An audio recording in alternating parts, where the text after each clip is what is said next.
right. Hello, everyone. Welcome to AMCD's webinar series. My name is Daisy Daniel, and I am the Professional Development Chair.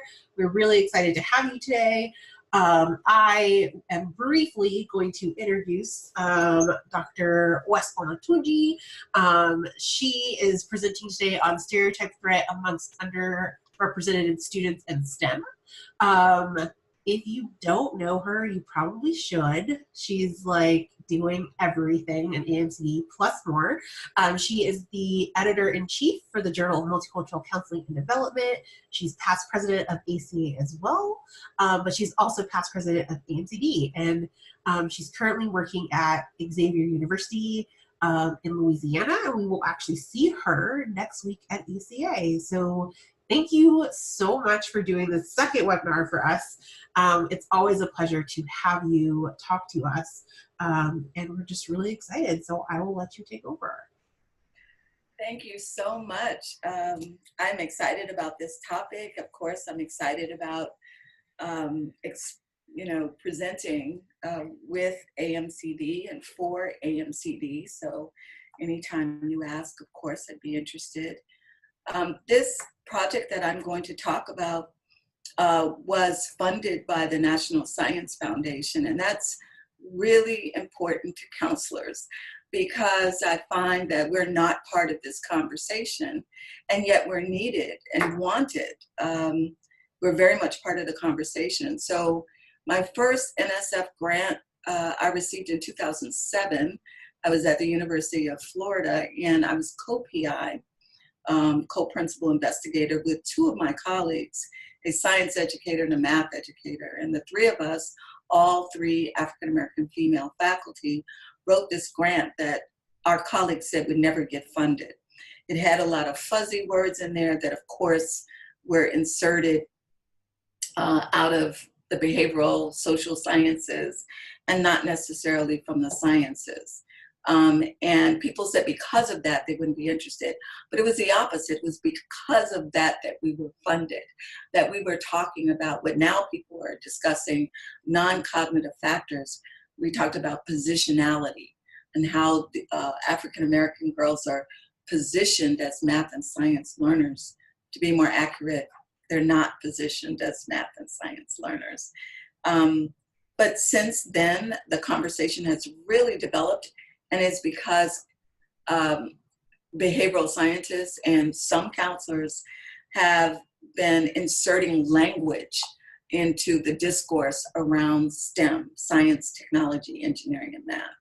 This second grant that I received was specifically about engineering, and so you'll hear me talk a little bit about that.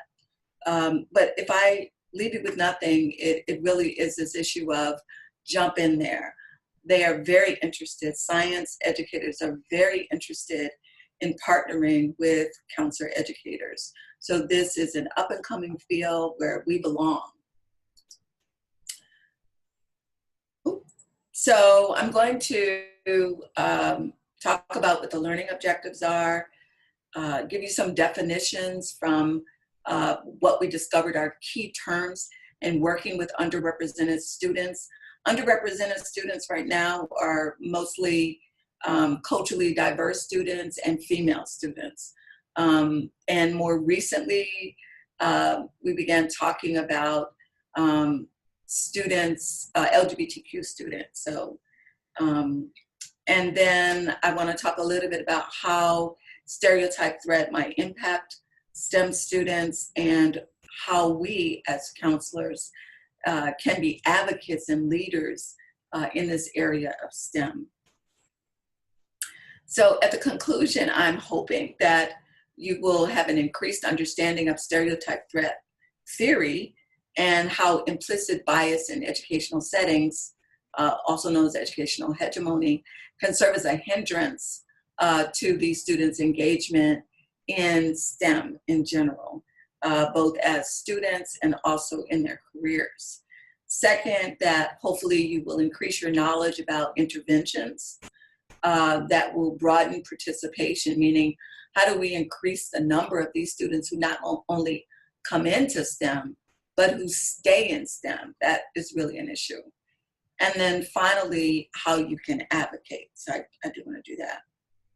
As part of this most recent study that was funded by NSF, in designing this study, I thought, what if we had a videographer who documented how we went through the process of exploring all these issues so that we could have a lens to look at the dynamics of how we have this conversation, of how behavioral scientists and people from the hard sciences, how we engage in this conversation. And that turned out to be really, really great. So we had a videographer, and so this is one of the videos that she developed. And so I want you to take a moment and watch this. Not very long at all, if it works. So let's see. I think it's working. It might open in a new window. You'll have to share that window. Yeah. Let's see. It looks like it's trying to open up. And when it does, I will open that. Okay. Yes, it is. So, new share.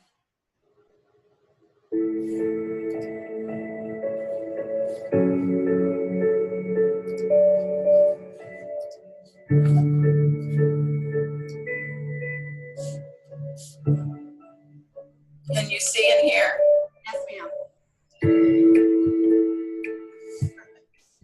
I think that some African American students don't finish their engineering degree because of the cultural climate in the college. A lot of them are under a load of stress that I would call stereotype threat that impedes their progress through the program. And a lot of the students don't have the skills or the tools they need to cope with that stress. And so instead of retaining them and equipping them with the tools or changing the environment, they leave. Stereotype threat is when a group feels that they may confirm a negative stereotype about their ability. The associated responses can be cognitive in terms of confusion. It can also be affective in terms of fear, anxiety. So you can get a very talented student, a student who is equal in terms of their ability, and they don't perform to the level that they should or are expected to. We are working with counseling and engineering to understand what African American students are experiencing when they're matriculating through engineering programs. We're particularly interested in students that are in 3+2 programs, meaning they matriculate for 3 years at an HBCU and then transition into a 2-year program at a PWI and graduate with 2 undergraduate degrees, one in science, one in engineering.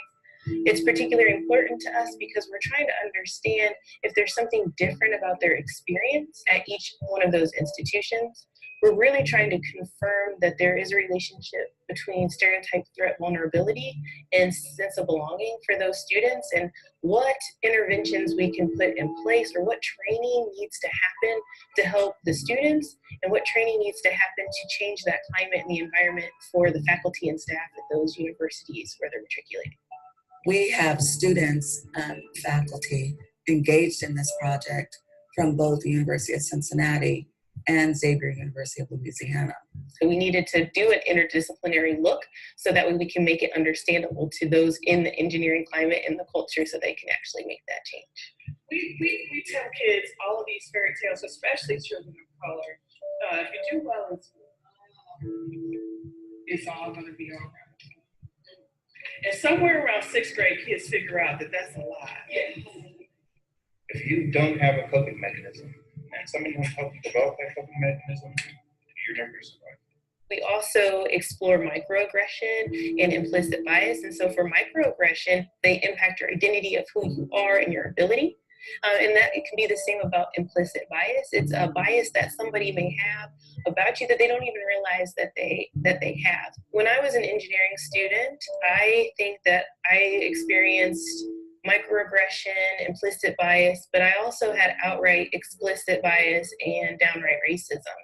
I have instances of professors telling me that I wouldn't make it, I didn't belong because of where I came from. I was like the dodgeball team, like you're last to be picked, even if you were the smartest student in the class. We did have an interesting incident yesterday. We were sitting in that conference room with these pictures of these academic heads and scholars from engineering at the University of Cincinnati when we were interrupted and told to leave. Clearly, there was an emotional response to what was happening. We began to personify our research. What was really wonderful about that is one of the administrators was mortified that it had happened and was courageous enough to walk in and say, mea culpa, I'm sorry. And so it then became a teachable moment of how you recover from that, how you engage in a conversation. And from there, we went into the synergistic discussion, right into the dialogue about these experiences with microaggressions, these experiences with implicit bias. And as a result of that, boy, oh boy, we got real very quickly. I feel like as a Black student, I was trained and rewarded mostly for obedience. Kids get to these environments and they don't know how to cope. And I feel like I didn't know how to cope. So I did like really stupid stuff that I think that I would not have done if I had understood how to handle stress better. It's very easy to ignore the well-being of our students because we just think programs have to be rigorous at any cost.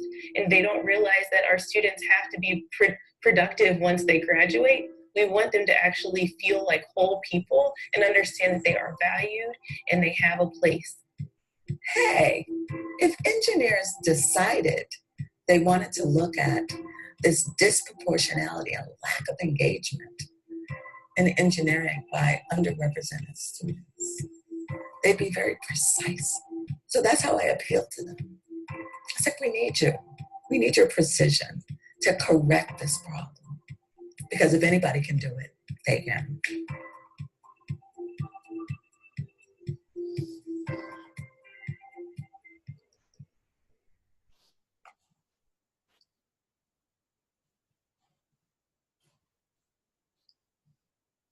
So that was the project that we engaged in over 2 years. And as you can see, it was very valuable having the videographer there who added a third lens really to what it is that we were doing. So it's very reflexive in that sense. So you heard us talk about what stereotype threat is, the idea of being at risk of confirming what a stereotype is about yourself. And a lot of this work has been out, as you can see, from the mid-1990s. If I conform to the stereotype, then it must be true. And so it puts students in this loop where they can't focus on the task at hand. Instead, they're now thinking about what people are thinking about them and what they would do. So it prevents them from performing at the level they should. Of course, in doing this work, what they found is that you can actually say things to students prior to them engaging in some task, and it can actually level the playing field for them so that students perform at the level that they're supposed to. And that this idea of the pervasiveness of or systemic racism, chronic racism, is an important factor when we take a look at how students perform. And then these are just some cartoons for you to take a look at.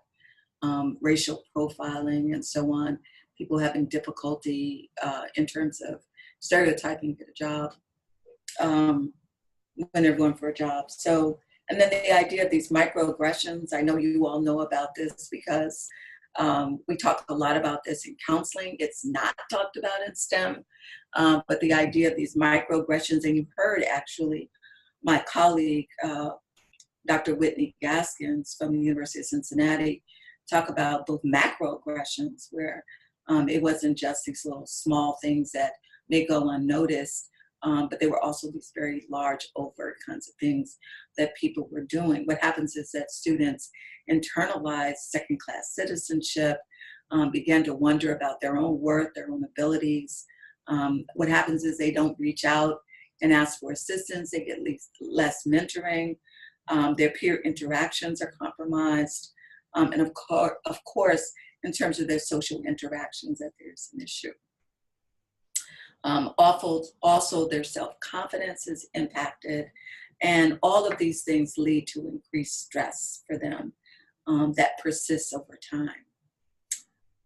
So this the cumulative effect of these microaggressions can be shown in both their physical and their mental health.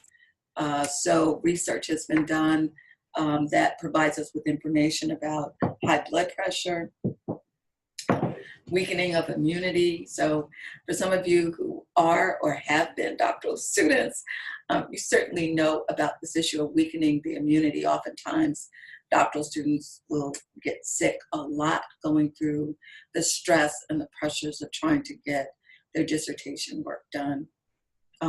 It's also been linked to other things like depression and anxiety, for example. So, and oftentimes it's unconscious. So if you were to talk to a student about this, they may not be able to articulate that these things are happening, particularly if they're STEM majors. They haven't read this work, they don't have the language for it.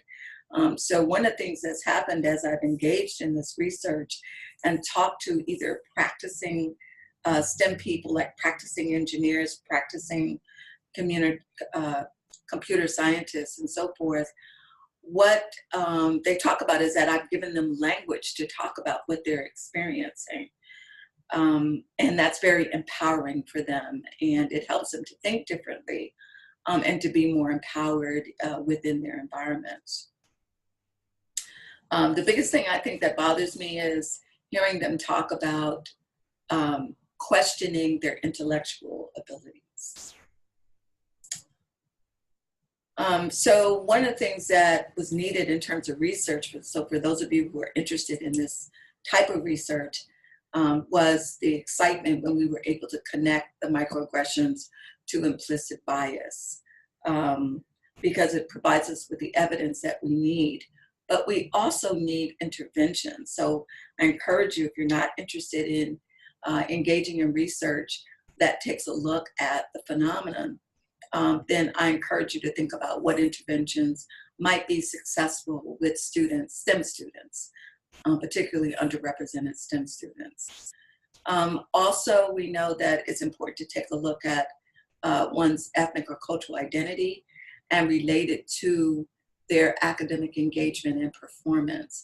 That too has been done. You can see Rogers and Summers have done that work in relating that.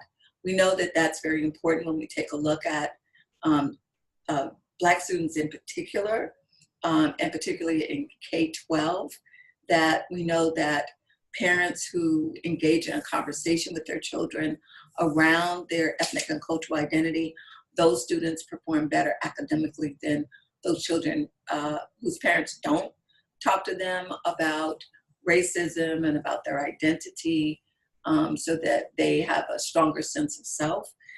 So we know that it arms students. What we didn't know is that it had the same kinds of outcomes in looking at undergraduate students, and then specifically in the area of STEM. What we do know is that being connected, a sense of belonging, also having a mentor, having informal relationships and connections. This, of course, is related to that other research that oftentimes faculty of color are overloaded because students of color will come to them. So underrepresented students are more likely to go and reach out to faculty of color than they are to other faculty. So having those faculty is important. It's important that there's a presence on campus for students, specifically for STEM students.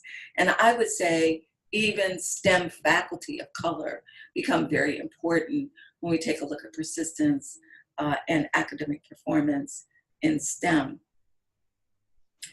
So this idea of broadening participation is really related to the lack of persistence. So what's happening is that even though we're doing a good job of recruiting underrepresented students to go into STEM, they don't stay. And part of the reason why they don't stay is because of implicit bias. They're having a hard time because the faculty, there are lots of stories that the students share and graduates share about what it means to be an undergraduate STEM major. We've had stories where there'll be 100 students in a beginning class. It might be organic chemistry or, something like that. There'll be 100 students or 400 students in this giant lecture hall, and the students will take a test, and it is the student of color who will get the highest grade. And I heard a student tell the story of the faculty member comes into class and says, "Who got this high grade? I mean, I tried really hard to stump you students," and so on. And the student of color will raise her hand and say, "It was me." And the faculty member the instructor will keep talking, ignore her hand, and keep talking and say, "Who was it that got this highest score?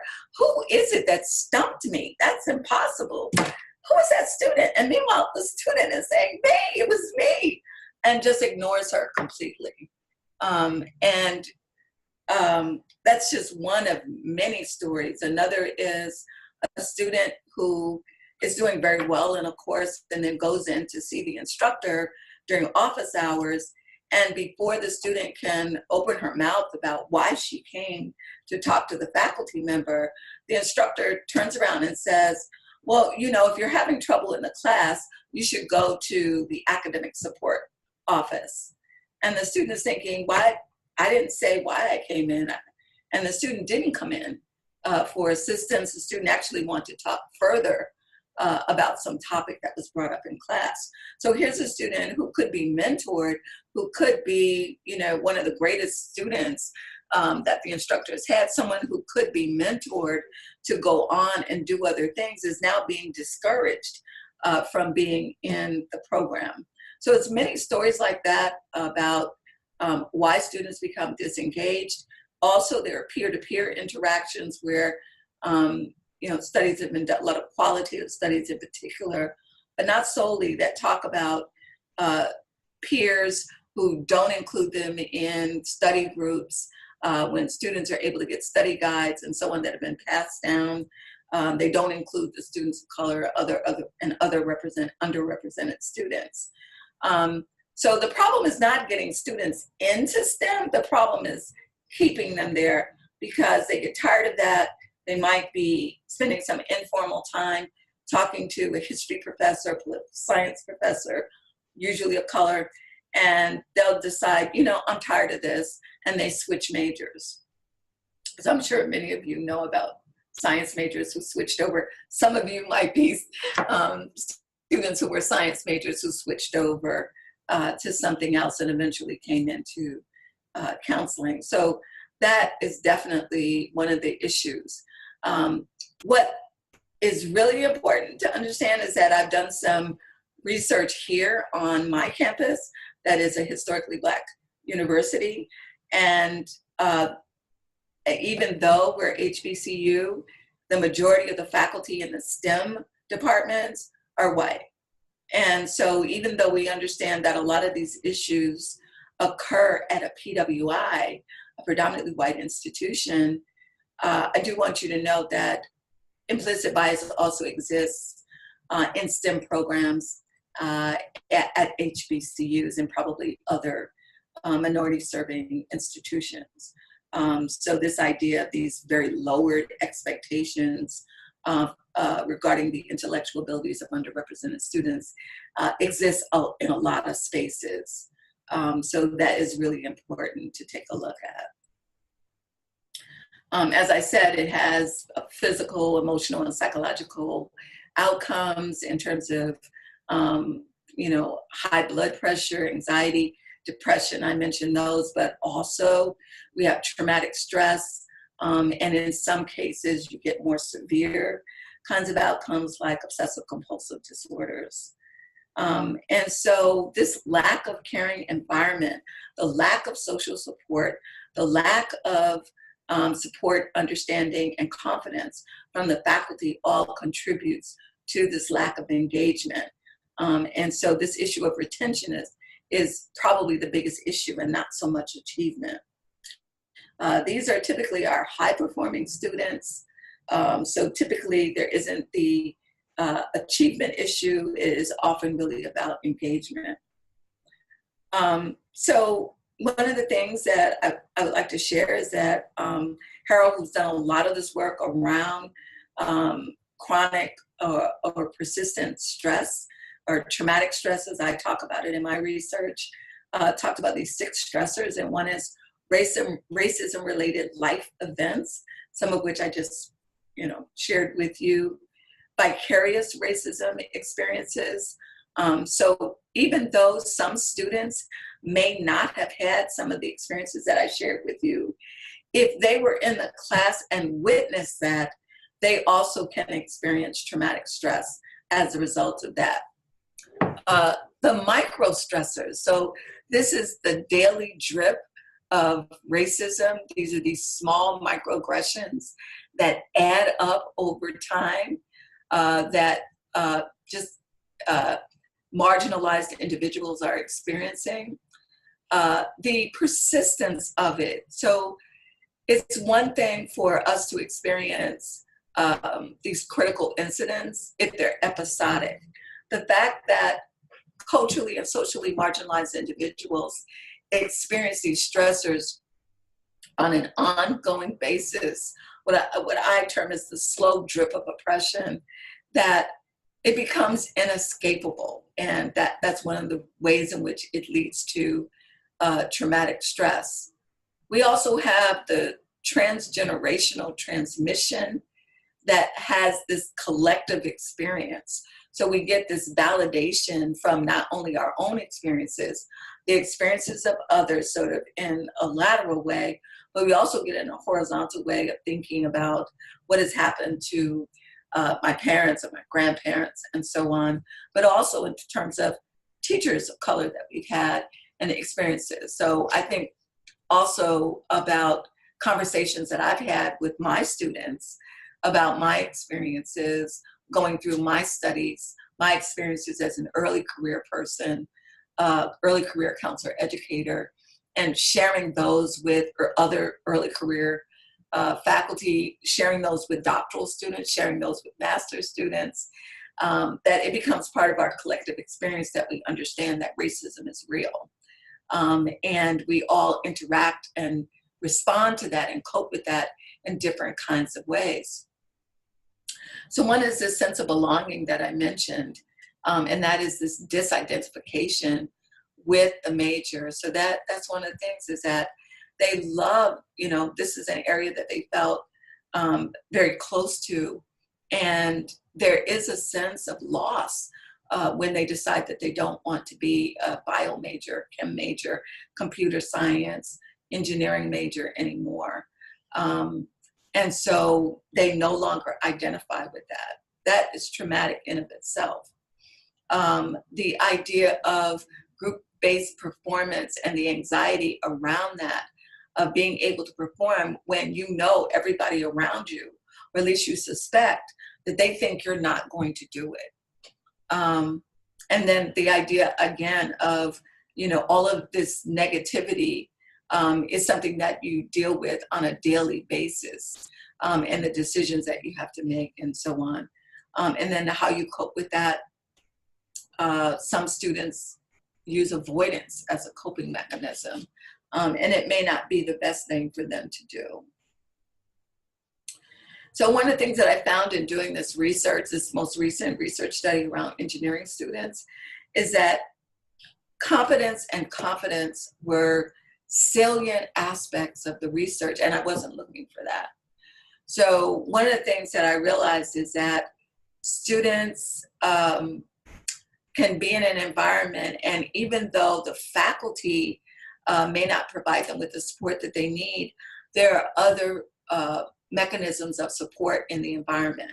So here at a HBCU, whereas students might say that they're experiencing low expectations from their instructor, their faculty member, or their advisor, or their research mentor, or so on, there's so many different people here who are part of the support, who may be staff people, they may even be the cleaning people, and so on. But it is an environment where there's so many other people who are believing in them and encouraging them to keep going.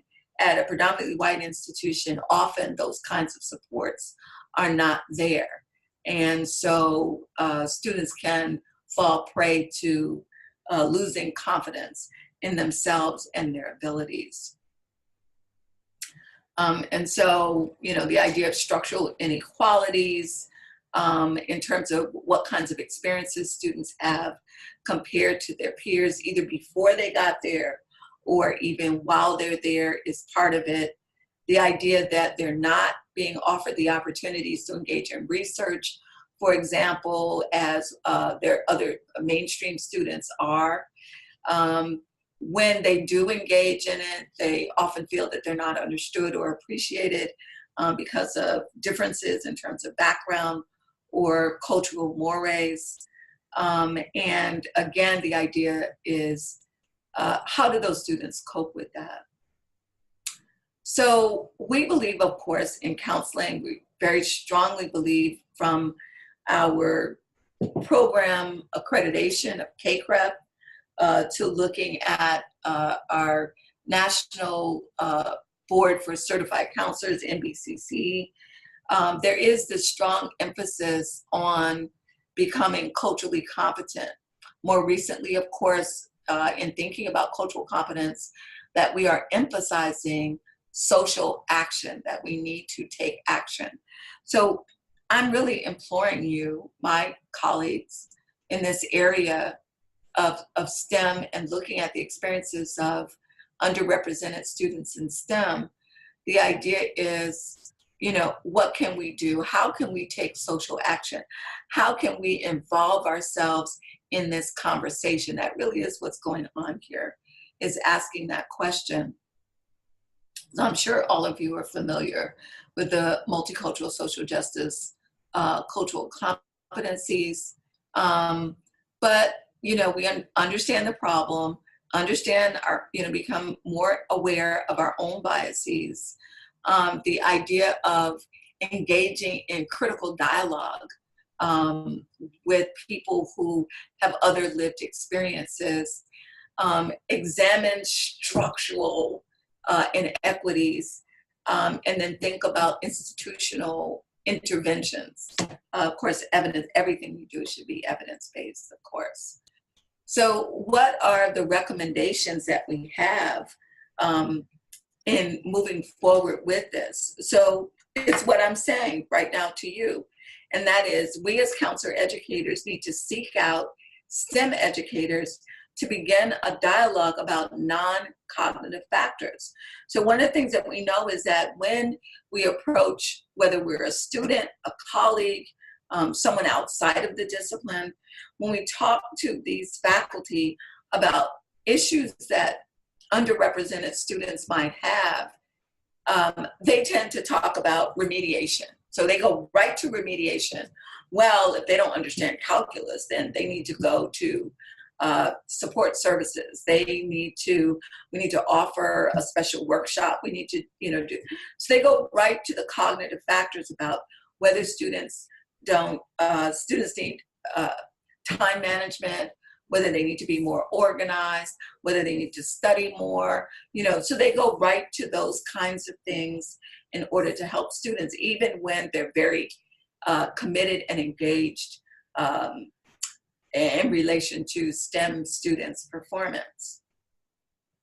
But the problem is that they don't have the language. They don't read the journal articles that we read. They don't read the books that we read. They don't know anything about stereotype threat, microaggressions, implicit bias, educational hegemony. These are not terms that they're encountering in their normal, you know, workaday. So having these cross-disciplinary dialogues is going to help them to have the language to even look for non-cognitive factors about how are students affectively engaged, how do students feel in terms of their sense of belonging in the department. So it helps them to become more knowledgeable about those things. And so we need to engage in that conversation to help them to better relate to underrepresented students, to increase engagement, because we want them to persist. We don't want them to decide they're going to change their major and go to something else. We want them to stay in there because we also want them to go into the careers, whether it's becoming STEM educators or whether it's going out becoming practicing scientists, and engineers, and computer scientists, and so on. We want that. The second thing is that what we need to do is to help them to create workshops, to help them to create webinars, to help them to insert learning modules in the curriculum in these various STEM areas. So now that we've got them so that they at least understand these non-cognitive factors and they understand the terms, then the next thing is for them to figure out what kind of behaviors can they have. So how can they enact it to counter the disengagement and the disidentification with STEM. And so we can help them to develop, like I said, professional development programming. We can also help them to develop learning modules to insert into their syllabi, into their courses, into the curriculum, so that they can help students to have a sense of belonging and to be able to cope better with what's there. Of course, because we know what matters, the coin of the realm in academia is publications, particularly in journals.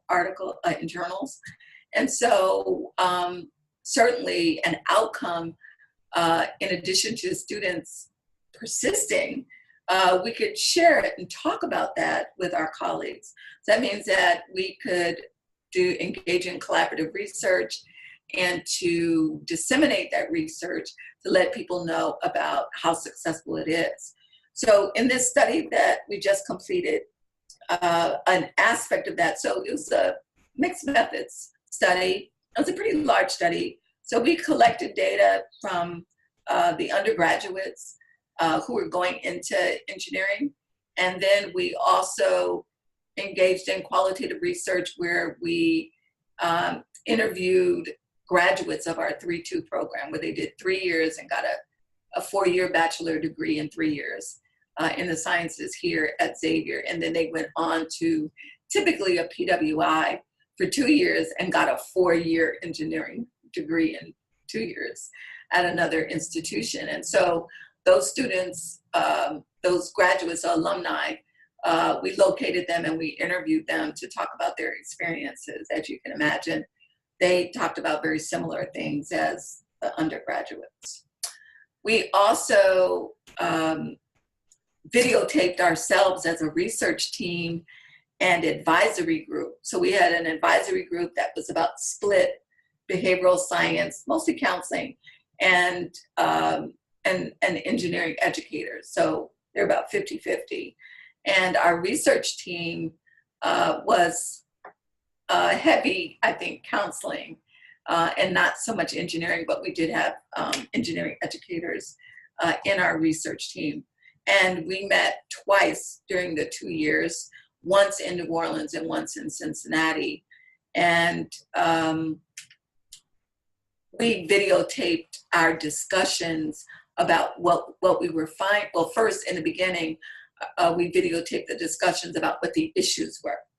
And I can tell you in that first meeting, scientists and, STEM educators and behavioral scientists, when we started using the terms microaggressions and implicit bias, they almost swooned because they were lost. They didn't understand what we were talking about.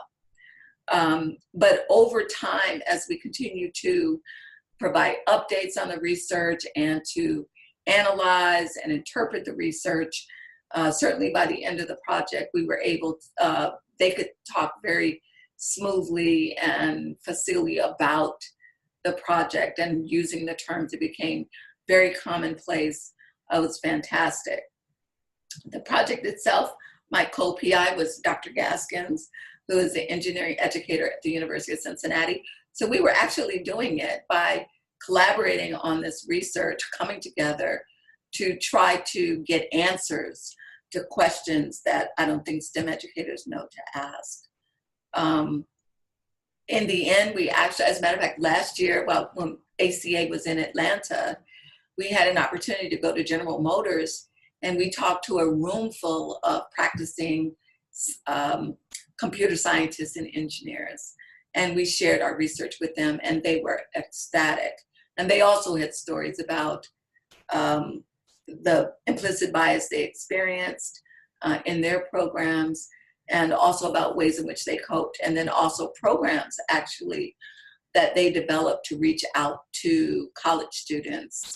So they had summer programs and things like that. And so they wanted to use our research and apply it right away in the real world in inoculating these undergraduate students about stereotype threat.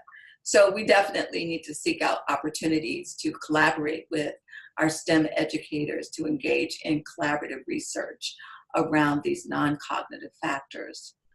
For research, this is just a suggestion, but I'm very interested in hearing what questions you all have, and what research you might be doing, or what research you think you'd like to do in this area. I will say it's very lucrative.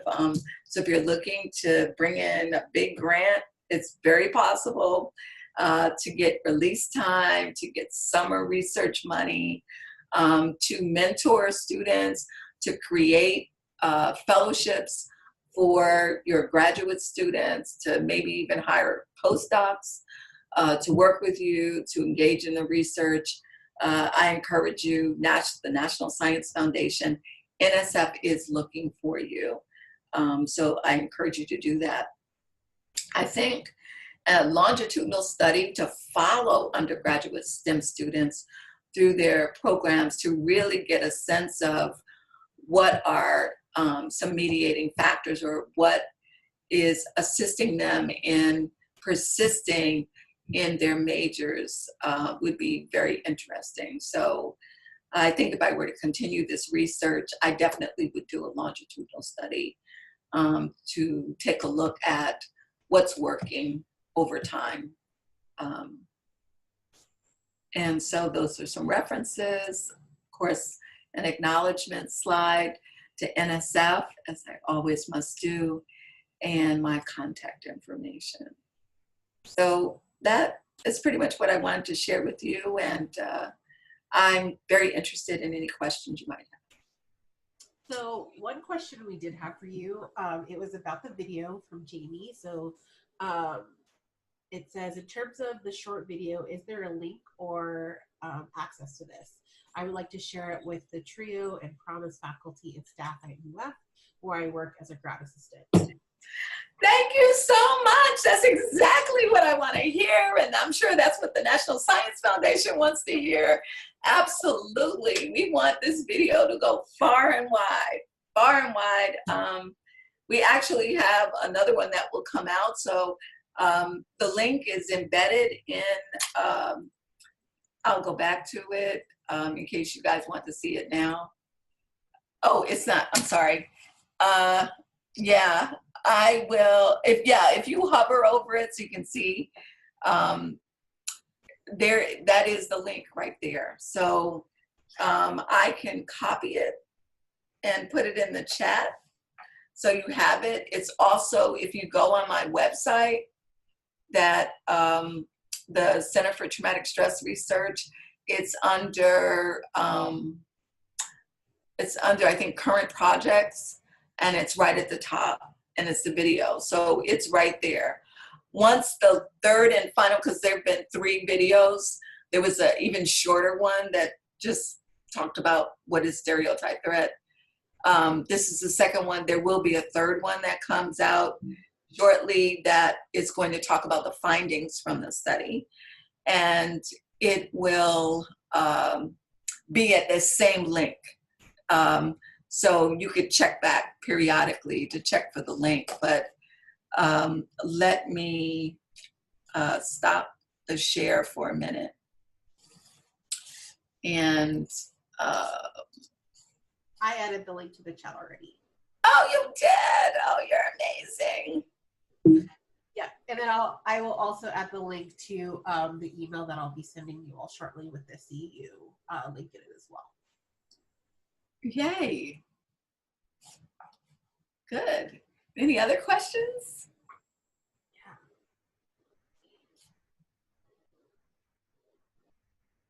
So as people are typing in questions in the chat box, you talked a lot about how there should be more counselor educators doing this work or getting in this area. What's a good place for us to start? So like now that we've seen the webinar and we know that this is a possibility, how do we get information on submitting like an NSF grant? That seems intense. Yeah, it's very intimidating. I know, it's a lot. I would say the easiest way is to try to talk to some people who have been successful getting NSF grants and just talking with them. The biggest thing about getting, some people are successful with NIH, the National Institutes of Health, and I can tell you right away, they're different in terms of approaching them, applying to them, the communities, and so on. So I can tell you, I'm not an NIH person, I'm an NSF person. So I can tell you right away, it is a community. It's a community of scholars. And when you enter into that community, it's important to talk to people. So before I even submitted, I started talking to NSF program officers. I started going to anytime they had a webinar, I signed up so they could see my name. I'd ask a question. I'd do a follow-up after the webinar. I would then email that person with a question. And then, so in the beginning, it's just starting to come into the community a little bit. So it's just, watching, seeing what they're talking about. What are their buzzwords? What are they interested in? What are they trying to discover? What's going on with that? So I started getting to know program officers. And what's interesting about that, the very first one I ever met is now a friend of mine. So this is 13 years later, and we're still close, and we still work together on different things and collaborate and write and so on. So yeah, so I genuinely just started asking questions about what is the NSF interested in? What do they want to know? So NSF is an organization that asks you to research something that they're interested in. So that's why you want to know, what are they talking about? What do they want to know more about? Because if it aligns with what you're interested in and what you're good at, then it's a match. They're going to want to support you and so on. So the first is coming into the community and just finding out, what are they talking about? And you have to imagine it like it's real. So if you were talking with your friends and somebody you didn't know just walked up on you and just started talking, people would say, what are you doing? We don't know you. So it's the same thing with NSF. You can't just walk up on NSF and say, give me some money. So you start by introducing yourself. You start by listening to what are they talking about. The second step is studying them. So I can tell you, when I first began, I still do it, but when I really first began, I read their websites and their specific division, the thing that I was interested in. They have several directorates, and in those directorates, they have different programs, and then they have the program officers. So so I figured out, okay, of all of those, which one was a good match for me? Who, is it the people who are doing K12 stuff? Is it the ones that are working on gender, So, and then I read their website information like it was a book, and I annotated it, and da da da da. And then they have hyperlinks to reports, or they do like manifestos of this is what's important. And they're like hundreds of pages. I clicked on those, I read those, I annotated those. I mean, I just really got into the language of what are they talking about. And when I did that, then I made an appointment to go to DC and talk to a program, sit down in their office, tell them what I do, what I'm interested in, and ask them, is this something you guys are interested in? Now, I already know they are because I just read all the stuff, but I'm talking to them and they'll say yes. Once they're interested, they actually help you. So they give you advice. They tell you what's working, what's not, what's going to be competitive, what, you know, so they will really help you. And then the last thing is it takes a minimum of a year to write a grant proposal for NSF. It's a lot of work, but you're not alone. Like I said, they will support you. You can certainly talk to other people. There are examples. They like people to publish. So there are lots of articles of people who got NSF grants. So you can read their articles and get a better sense of what they did. So it's a very research-oriented project to get the grant. But what I can tell you is, once you're in the community, it's easier to get more money because you just keep talking and talking and talking, and you're just in the community, so you're getting information about what's going on. So it's not impossible, but it does take dedication. Okay. So Dr. Butler had a question on the video again, and he asked, does the research speak to differences in how males and females experience these traumatic stereotype threat experiences? And he's asking because based off viewing the video, we heard mostly female students talk about their experiences. Yeah, well, yes, there is some suggestion that female students are experiencing gender bias in addition to cultural bias. And there are some programs where there aren't any other females in the program, and there are no female faculty. So, and there are male faculty who think they don't belong there. So yes, they do talk about different kinds of experiences. So that is there, and there are other levels of that that STEM speaks to, that there are, like there's STEM Women of Color Conclave, SWOC, and they have an annual conference where they just talk about women of color in STEM and the unique issues of women of color in STEM. So yes, the issues are very different. It just so happened that we had a lot of women who were part of the research project, but I think that that was just, you know, we had 2 female PIs and probably attracted, you know, the mentoring issue of female students. I'm also in a master's level program now, and you know that's majority female, so I think that what you heard is just convenient sampling of those students. At Xavier, there are more female than male students in our programs, which is interesting.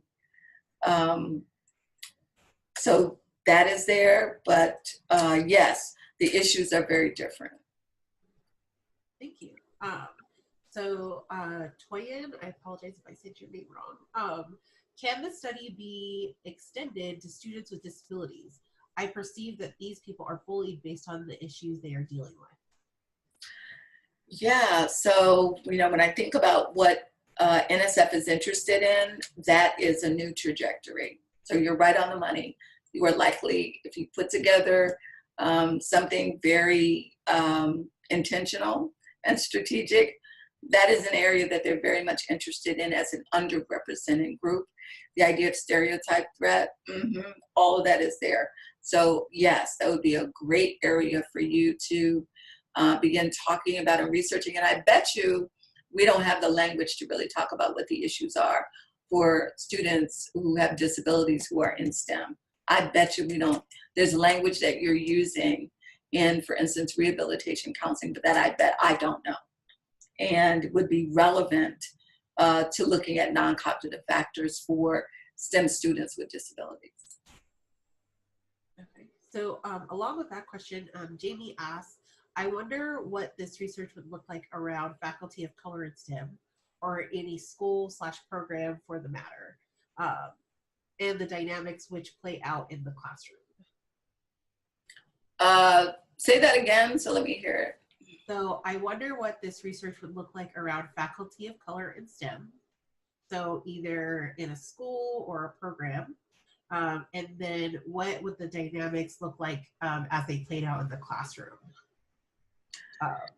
Yeah, so what we know about the faculty of color in STEM is something that came out. Actually, we coined a new term, and we talked about, what is the term? Oh God. Oh my God, I cannot believe it. It's the idea that faculty of color in STEM often are triggered by the advisees that come into their office, who bring up a lot of issues that they struggle with and probably didn't cope with very well. And it can prevent them from providing the kind of advising and mentoring that they need to, because it causes some cognitive disruption, in the sense that instead of focusing on the students and what their needs are, they're sort of thrown back to their own experiences. And the term is disconscious reflexivity. So that was what we came up with. And we thought that it was really important. It's more significant for engineering educators, for example, and engineering students, because of the focus on precision. So engineers are known for that. That's their hallmark. They're precise. So for them to have these thoughts about things that they can't make precise is disturbing to them. It's uncomfortable in a way in which it isn't for other students in areas that are murky, creative, just, where if they didn't understand it, it'd be like, okay, well, it's all right. But for the folks who go into engineering and are engineering educators, that lack of precision about the issue is particularly disturbing for them. And so we talk a lot about that in our research, about disconscious reflexivity, and they're not aware. So how we saw it is that often when they were talking about engineering education and what needs to happen and what students need to do and what engineering is all about, it's like they're very concise. And then we started asking them about their experiences going through it as a student, or talking about some of the microaggressions. They would go into a tirade talking, and it wouldn't make very much sense. It just wouldn't make any sense at all. They would be rambling in their talk, and it just wouldn't make any sense. And it happened in different locales. It happened with different people, regardless of gender, regardless of how long they had been an engineering educator or a professional. So, we found that to be a very interesting kind of thing, that they were reacting to their environment. It was triggering for them without them being aware of what was happening. So along those lines, it reminds me of an article that came out in the Chronicle of Higher Education, and it's instructors spin emotional label in diversity courses and deserve credit for it. So there is research going on as well in higher education about all faculty of color and having to balance between what you're talking about being triggered by students coming into their office of their own experiences. Yes, in addition to what I mentioned at the very beginning about the research that we know that faculty of color are overloaded, and a lot of times they're overloaded because they're a beacon for a lot of those marginalized students, not just students of color. I know, for instance, when I was at the University of Florida and the University of Cincinnati, in addition to students of color, I also got other students who were feeling locked out for whatever reason, that they didn't fit that mainstream mold. And they found themselves coming into my office and finding a sense of belonging there. And, but, you know, those are things that are not counted. They're like off book. So one of the things I tried to do as I got more savvy in my program was I started learning about ways to put it on book. So a lot of times when students were coming in, I started making them to stand up, you know, take some social action, you know, because they were lurking around coming into my office and, you know, instead of announcing it, because it's like, you know, they have to take a stand. Isn't that a shame? You have to take a stand to want to be with a faculty member of color. It's terrible, but that's how they do you when there is peer pressure for you to conform. And somehow being with a faculty member of color, you're somehow making a stand. You're saying something, and there are consequences sometimes for doing that. But, you know, this is just me. You can't come to me on the down low and for me to help you through your dissertation, and I not get any credit, and yet you're happy that you're saying you're with big name so-and-so who won't give you the time of day. That's not fair. And that's often what's going on with faculty of color. They're overloaded because they're doing all this stuff off book, helping students. So yeah, so I got hip to that. And I was like, you know what? You got to take a stand. If you want me to help you, put me on your committee. If you don't want to put me on your committee, then go and try to get help from somewhere else. I can't do it. Give me the credit for doing it, because when it's visible like that, then they can say, I'm active, I'm involved, I'm scholarly, you know, that kind of thing. They don't understand students often don't understand the implications of that. They just want help, but they don't realize when it's off book and it comes time when I'm being reviewed, they look at my little list and it looks like I'm not doing anything. In fact, I'm doing everything. So, you know, after a while, yeah, I started telling students, you know, I don't mind helping you out, but you have to help me out as well. So, and we help each other. And some students were able to do that and some students were not. And I get that. It's like, I don't feel badly about them for it. I understand everybody has to make choices, but we do need to understand sort of the playing field of, you know, what are the rules of engagement in academia, so we understand how that goes. But yes, faculty of color are often overloaded because a lot of unconventional students, non-mainstream students, are going to seek them out. Yeah, absolutely. So in terms of kind of rules of engagement, especially in academia, Kayla has an excellent question, which was, what advice would you give to master's, doctoral student level, master's or doctoral level students experiencing microaggressions and implicit bias in their prospective programs? Yes. So it's very important in higher education and in academia that you find powerful people. As soon as you get on campus, your job is to go around and find powerful people and be open. It's surprising where they are and who they are. Be open. Just go around and find informal people who are interested in you and are just going to ask about how things are going, but powerful people. You would be surprised. You can find deans outside of your area. Now, in your area, it's tricky, but outside your area, so if you're in counseling, you can find somebody over in history. And there might be somebody who you have no idea they were like a civil rights activist, but they don't say anything. They don't tell anybody about it, but they're just waiting. They might not say anything to you, but if you come to them, they're like, okay, I got you. Just, once a semester, let's have lunch. I'll check in on you. So I always did that. When I got on campus, I always looked for a powerful person. And, you know, I checked them out. They seemed like they were interested in informal mentor. And you would not be surprised. It's like a couple of times I got into a sticky place. And it's like, hey, such and such is happening over here. They're like, okay, I'll call you later. And as soon as I get off the phone, all of a sudden I get an email, and, you know, whoever was bothering me, I get an email saying, you know, we don't need to deal with that anymore. And I'm like, somebody picked up the phone and told you to sit down.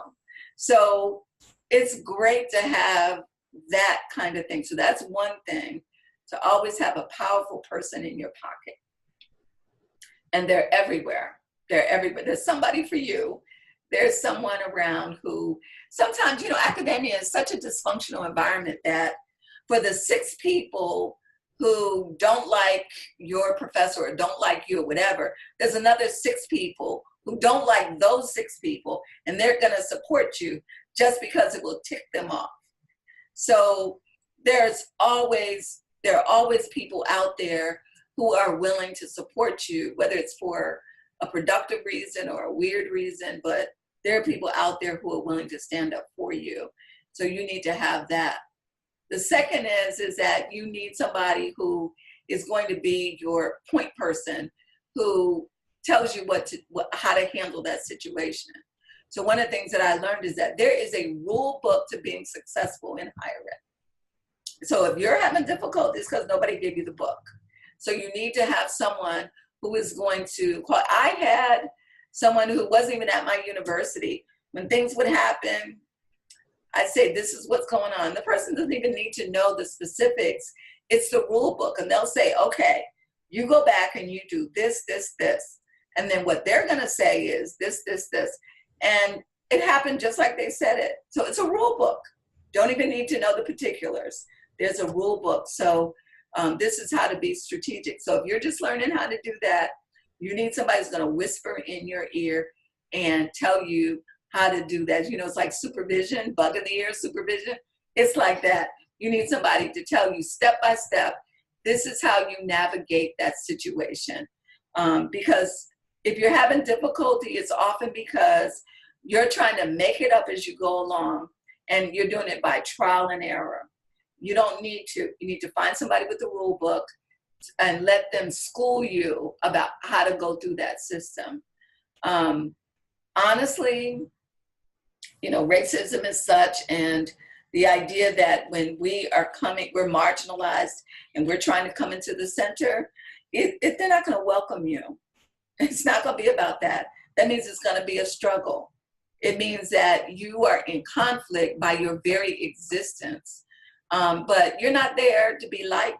You're there to get your degree, to get the knowledge, to go and do whatever it is that you're trying to do.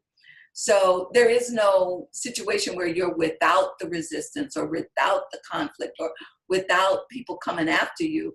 You come into that situation, understand that your very existence is something that they are going to object to for a host of reasons. So the question is, what coping skills do you have? How can you arm yourself so that you can be as successful as possible within that environment? It really reminds me of almost what you're talking about, is the importance of getting mentorship, but then also the importance of being willing to receive mentorship. So it's not just asking for help, but then really listening to the advice you're getting. Absolutely. I mean, I'm humble. It's like when I go to my mentors and I'm experiencing difficulty, I just do as they say. That's faith. I just do as they say. Because I know that they have my best interest at heart. I can't see around the corner, they can. So I just on faith do what they say. But I can tell you the first time I did that, where they just gave me a script of this is how I go into that meeting. And I almost fell out of my chair when I said what they told me to say. And the other person said what they said they would say. I said, I'm in business now. Anytime something happens, I'm calling them. Because it was true. So it's like, this is the rule book. This is the rule book right here. This is how you do it. And I do that to this day. To this day, I still call people. when there are different issues going on, and they help me to navigate some very, very treacherous waters in higher education. Absolutely. So we have one more question. So Jamie asks, I am curious about how white students, especially coming from a high SES background, may interact with faculty of color, or what patterns may have been seen. So student microaggressions, faculty, etc. Well, I mean, I'm not sure. I guess the high SES has to do with maybe, I'm not sure, but I can tell you about the students with, that I've taught and worked with. So as you can see, I'm very social justice oriented. I teach that way. And I would say I produce social justice oriented students, regardless of their SES, regardless of their cultural or ethnic background. Those I try to ignite that in students. And everybody has the right to be empowered. So it's not about where you come from or what your life has been like or what your parents have given you. The question is, I mean, everybody is marginalized some kind of way. I mean, that's life. There's always somebody who's saying you're too tall, you're too short, you're too fat, you're too thin, you're too light, you're too dark, you're too loud, you're too soft. There's always that going on. So people are always experiencing that on some level. In other words, our ability to understand oppression has to do, I mean, this is straight out of Pedagogy of the Oppressed, so it's not me. It is about this idea that my ability to understand someone else's experience has to do with my getting in touch with my sense of my humanness. And everybody should be aspiring to become more human. That is the ultimate, is to be more human. And so it's all about being able to do that and to move in that direction.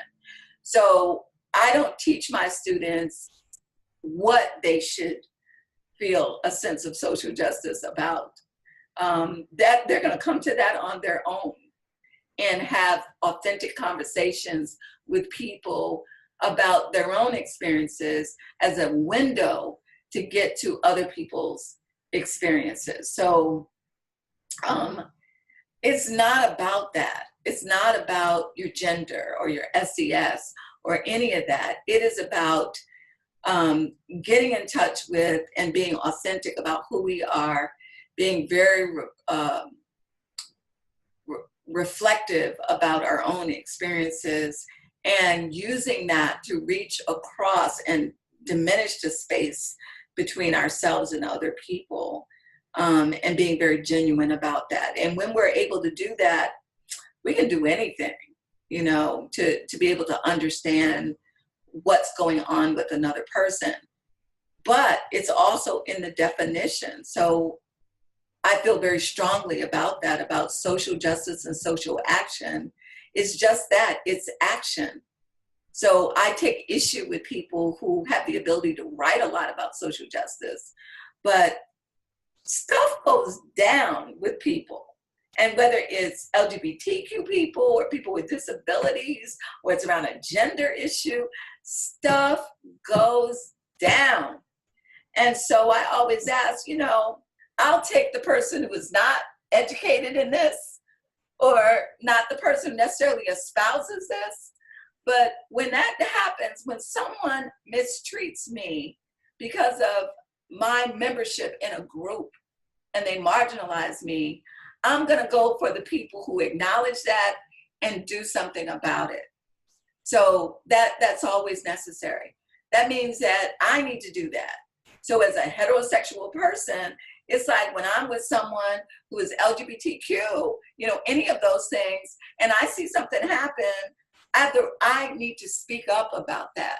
When I see someone who has a disability, someone who would marginalize, I often see that in programs, regardless of one's ethnic background. Low-income students, I see how they're treated. And nobody talks about it a lot, but they are marginalized. They're sort of kept on the outside. It's almost like people think, you know, if they hang around them, they'll get something. It's awful to see that. And I've written about that and talked about that. So I believe that we're all mainstream in some ways, and we're all marginalized in other ways. So as a able-bodied person, I'm mainstream. So how sensitive am I? How do I advocate for, what actions do I take to advocate for people with disabilities? And, you know, should they take me to task when I'm not doing that? Absolutely. So I think that when we're being authentic, when we're being honest, when we see that everything is really about us. So, you know, that's the real deal. We do all these things because it's all about us, our solipsism. It's all about us. But that can be a very positive thing when we are trying to reach our true sense of humanity, of being a human being. And what does it mean in an ideal way? It means that I can relate to whatever's happening to you because it is part of the human condition. And I am human, you are human, and I experience that as an ultimate thing. I'm not saying that to overshadow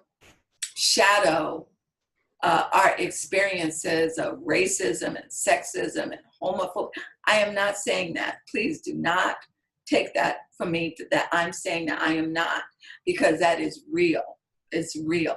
What I'm saying is that all of those things are things that have to do with how are we experiencing our humanness, and what is our ultimate goal in life, in trying to be authentic with ourselves. So, you know, I say all that to say that I brought those ideals into my teaching, so that students were not only thinking about their own experiences.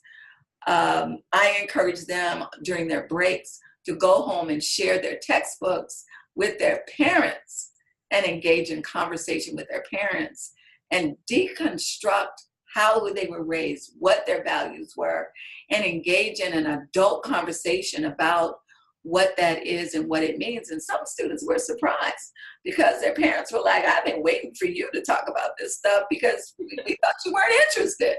So they found their parents were very socially oriented and wanted to have that conversation. So that's a part of it. And it was great because when students graduate, I met their parents sometimes before that. And I was able to engage in conversations with them, and it just opens up the dialogue to be able to talk about these things. So I think in a very racialized society that we're so dysfunctional around race, around something that doesn't really exist. And we are attracted to or distracted by how people look and those demographic kinds of things. But one of these days, we are going to learn to be at a higher level and abandon our racialized concept as a nation and be able to interact with each other in different kinds of ways.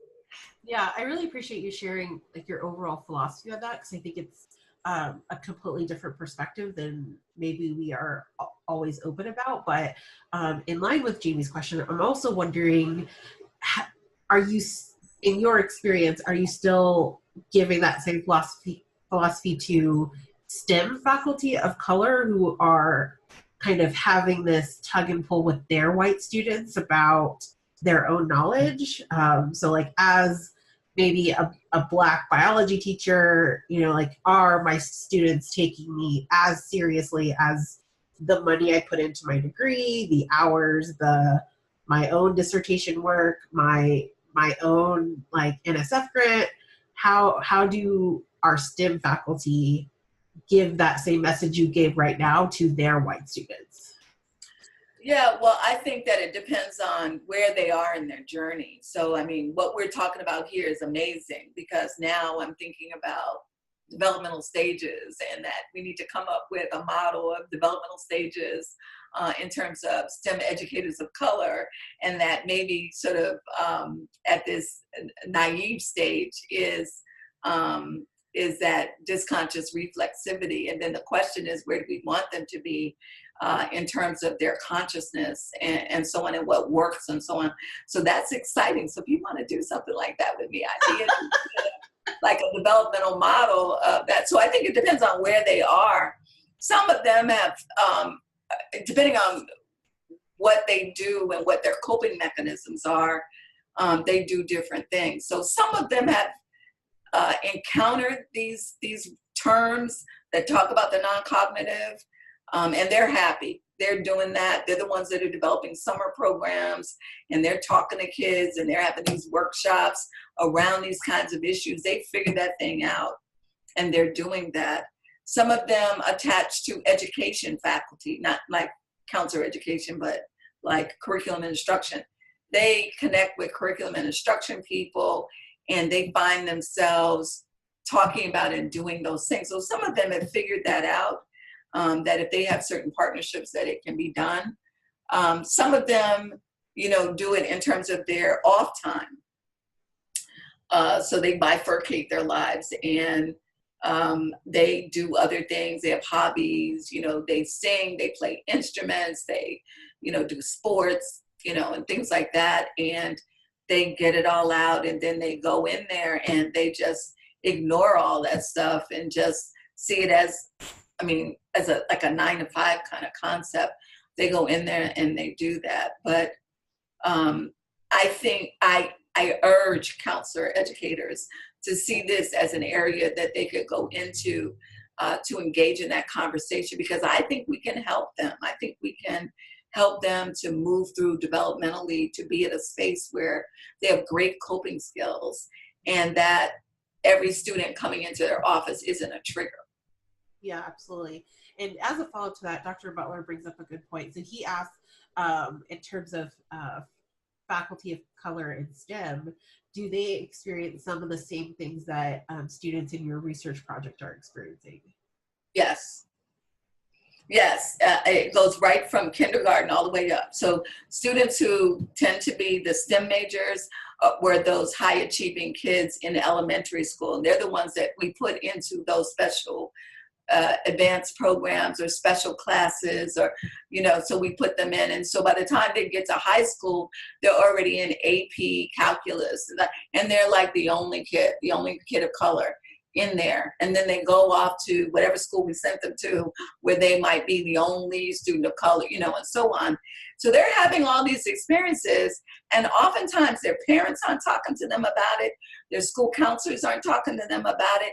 Nobody's talking to them about how it feels to be the only Latino in that classroom in AP calculus, and the attitudes that their peers have, and the attitude the teacher might have toward them. No one's talking to them. They're making their own sense of what's happening. And that carries right on through college, graduate school, and right on out, and it stays with them. So they're not getting the opportunity to deconstruct that experience at a mature age with mature consciousness to be able to do that. So we need school counselors who understand what's going on with STEM kids, with the bright kid who gets math, who loves science, and what does it mean to be in that classroom. We have not really embraced that to be the support for those kids. So it's happening across the pipeline. So I guess I'll ask the last question. So along with that, in your opinion, do you think that it's a call for counselor educators, especially like myself, who got their undergrad in STEM, but then came into counseling, to educate, teach master's level clinicians, so school counselors, all the rest, to work with this population in just a different way? Yeah, you're brilliant, because that's another idea. It's like, what if we created STEM counselors? Yeah. Like a whole specialization of how to work with STEM students, right? That'd be awesome. So you need a whole curriculum, a certificate program, or something around that, so that people could come out with a certificate that if you are a school that is a STEM high, because we have them. These are magnet schools, they're STEM high schools, right? So we have those. And then of course, we've got the students who are going on to undergraduate studies. So with this rash of charter schools that's coming about, where we're doing a lot of that, we do need STEM counselors. We do need school, career, mental health, you know, we need all of that. We need all of those folks coming together to get a certificate in STEM counseling, to look at what are these specific issues of implicit bias and what are the outcomes. What should we look for in terms of assessment, you know, in terms of behavior? Who are the students that are at risk coming in? What are the specific interventions for STEM students? So what kinds of activities? We need people creating workbooks for STEM counselors working with students. So we need a whole area to roll out. And I guarantee you NSF is interested in making that happen. Awesome. So any final thoughts as we wrap everything? So actually one more question. So how would one include this work in our career counseling courses? Oh my goodness. So I think that a whole module could be done on preparing students for STEM careers. So what are some of the key issues? So one of the things that I understood just about engineering is that even though the issues were acute for underrepresented students in engineering, the general engineering student population had many of the similar problems. They were just more acute. So one of the things about engineering education is engineering educators think that the attrition rate is because engineering is only for the best students. So that's their attitude. So the more students who leave, the better they feel about themselves, that they're only working with the elite students. So that's unfortunate because they're pushing out a lot of really good students, and that's of all the students. So that's just looking at white male students. It's like they're pushing out a lot of really great students because of these very outdated attitudes about educating students. So we really do need to have different folks coming in who are talking about these things. We need to change the whole curriculum, so talking to the accreditation body for engineering education to see if they can add a course in there that deals with these non-cognitive things, because these students need to understand that. So if I were teaching a career counseling course and had a module that was just on you know, how do you prepare students for STEM careers? Definitely we would want to make them more even in the humanities and social sciences. Just as an anecdote, back in the 80s, I worked as an admissions officer at Worcester Polytechnic Institute, which was an engineering school. And it didn't have graduate studies. It was just undergraduate. And they prepared science and engineering, computer science majors. And at that time, they no longer have this curriculum, but I was attracted to that school because their curriculum was that students had to create a humanities project to graduate. They needed to do a social science activity that mattered in a community, meaning they had to like build something or design something and give it to a community so that it was actualized in that community. So they actually did, it was like service learning, and they did that, and that was one of it.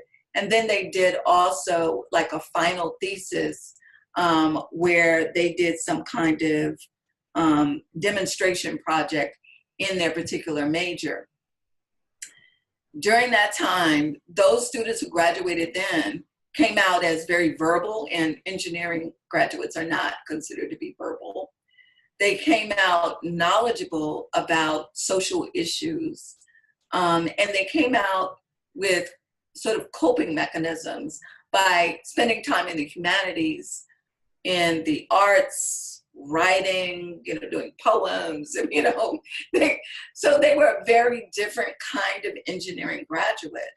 I think that we need to reconsider that about trying to embrace that again, and trying to create different kinds of graduates who have an understanding of broader things than very narrowly in their major. So I think that a module of preparing students to go into STEM, that we need to give them a realistic perspective of what it's going to be like going in there, and preparing them for what coping skills they might need going in that particular area. So it would be, again, if we were thinking about if there were some kind of certificate program for counselors where we created STEM counselors, the emphasis would really be on what are the unique features of students who are in STEM. What should we look for? What are they at risk for in terms of emotional and psychological health? And then what evidence-based interventions really work well for them at different stages: elementary school, middle school, high school, undergraduate, and then graduate studies. What interventions really work for that unique, and then there would be sub areas as well of looking at how is engineering different from physics, and how is that different from computer science, and what are the other demographic factors of color, women, disabilities, LGBTQ. So that's what I would think of. Okay. So Dr. Sean Smith says Puerto Rico would definitely benefit from something like that. Yeah, I was just there in January. I didn't get a chance to go and talk to any of the STEM faculty, but I do have a lot of colleagues who work at some of the various campuses at the University of Puerto Rico. And I had an opportunity last summer to talk with them about a little bit about the work that I do. But yeah, I would love to do that. I would love to reach out to my colleagues in Puerto Rico. Awesome. So I am sending out the PowerPoint. My email crashed, but that will be coming to all of you, along with the video link and the CEU link as well. Do you have like a 90-second wrap up for us, or any thoughts as we head to, well, as some of us head to ACA to see New Orleans next week? Oh, well, it's like, definitely go to a couple of sessions, but enjoy my city. And I would say to you, so it's not about my PowerPoint, but I would say if you're coming to New Orleans for the conference, go deeper than the surface. The surface is going down Bourbon Street and all that. But, that's like going to Disney World and, experiencing that. That won't tell you what Orlando looks like. So we're not Bourbon Street. It's like there's so much under the surface. For those of you who watch the show Treme, adjacent to the French Quarter is Treme, the actual neighborhood. So if you get a chance, go walk around Treme, go to St. Augustine Church and walk through. There's beautiful statues on the outside, and there's a lot of interesting stuff on the inside. There is a whole world underneath, all the touristy stuff, I would say just get the opportunity to do that. But enjoy my city. I hope to see you. It's good to see some names of some people who email me. So, hey, I see your names, and I'm glad you were able to come on tonight. Yes. So from the bottom of my heart, thank you so much for, again, offering another webinar for us and being a part of AMCD's professional development program. It's been an amazing journey. We are so honored to have you again, and I am excited to see you next week. As I said, again, everyone, please be patient.